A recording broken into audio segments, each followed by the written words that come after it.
মার্কিন president Donald Trump ঘোষণা করেছেন যে তিনি 12টি দেশের উদ্দেশ্যে একাধিক শুল্কপত্রে স্বাক্ষর করেছেন, যেখানে যুক্তরাষ্ট্রে রফতানি করা তাদের পণ্যের ওপর বিভিন্ন হারে শুল্ক আরোপের প্রস্তাব রাখা হয়েছে। ট্রাম্প বলেন, এই প্রস্তাবগুলো গ্রহণ করুন অথবা ছেড়ে দিন ভিত্তিতে তৈরি।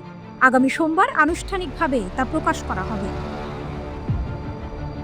নিউ জার্সিতে ভ্রমণের সময় প্রেসিডেন্সিয়াল বিমানে সাংবাদিকদের সাথে কথা বলার সময় ট্রাম্প জানান, সংশ্লিষ্ট দেশগুলোর নাম এখনই প্রকাশ করা হবে না, তবে সোমবার তা জানানো হবে।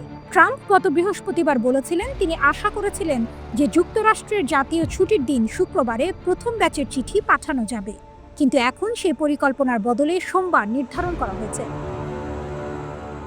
বৈশ্বিক বাণিজ্য যুদ্ধের প্রেক্ষাপটে এপ্রিলে ট্রাম্প ঘোষণা করেছিলেন বেশিরভাগ দেশের ক্ষেত্রে 10% বেস ট্যারিফ এবং কিছু ক্ষেত্রে 50% পর্যন্ত অতিরিক্ত শুল্ক আরোপ করা হবে, তবে চুক্তি আলোচনা চলমান রাখার সুযোগ দিতে অন্যান্য শুল্ক হার 90 দিনের জন্য স্থগিত রাখা হয়। এই সময়সীমা 9 জুলাই শেষ হবে।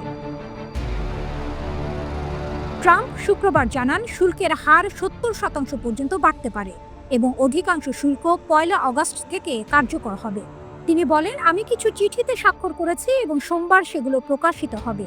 সম্ভবত তা 12টি, বিভিন্ন পরিমাণ অর্থ, বিভিন্ন পরিমাণ শুল্ক।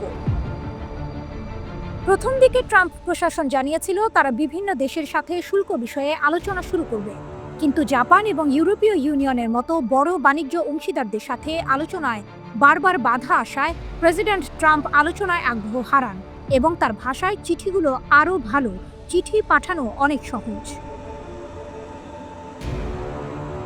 উল্লেখযোগ্য যে অতীতে অধিকাংশ বাণিজ্য চুক্তি সম্পন্ন হতে বহু বছর সময় নিয়েছে।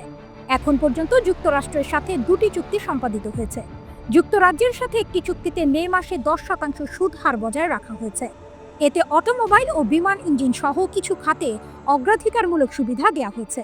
অপরদিকে ভিয়েতনামের সাথে একটি চুক্তিতে অনেক পণ্যের উপর শুল্ক পূর্ব ঘোষিত 46% থেকে কমিয়ে 20% করা হয়েছে এবং কিছু মার্কিন পণ্য ভিয়েতনামে শুল্কমুক্তভাবে প্রবেশের সুযোগ পাবে।